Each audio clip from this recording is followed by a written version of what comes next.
Usually whenever the season is coming to an end, most people are going to be under a lot of pressure to make money before the next season. But that is actually when you should avoid making predictions. Which is why it is important I make this video and tell you that this period is not the best time for you to stake on any football games. So stick around to the end of the video because I'm also going to explain how you can make predictions during this period if you must do that. So from August down to April, you can actually find up to 1,000 games to pick from on a good weekend. But when it comes to May, June and July, the number of games you'll be having will be around 100 to 200 or even something lower than that. And you would agree with me that the more matches you have to pick from at any day, the better your chances of finding the best games for that day. So you want to be very careful on months like this where there are very few games to pick from.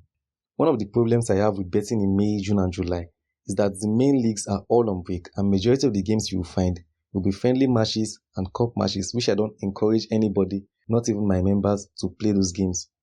Now the problem with playing cup matches and friendly matches is that for cup matches, the teams and players are highly motivated to win that tournament, and as far as tournaments are concerned, your match analysis and your match odds is not going to work for you because the fun of any tournament is in that disappointment that comes with the big team losing to a smaller team.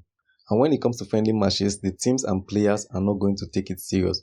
I've never seen a friendly match where the players took it serious. So as someone who wants to take football prediction as a business, you have to only invest your money in games that would pay you.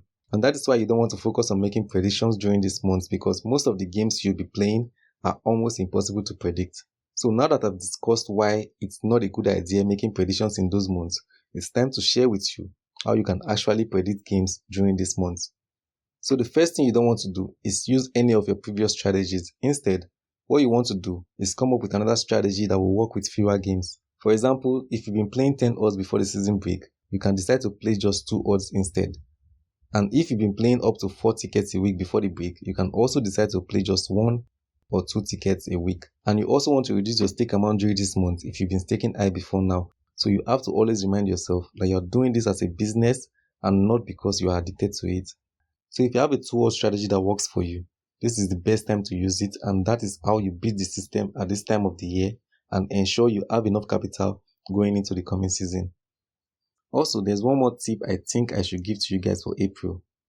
So once it's April, the first and second week of April, I will advise you to try and avoid making predictions if you can, because the matches during this period are the worst set of games you will come across.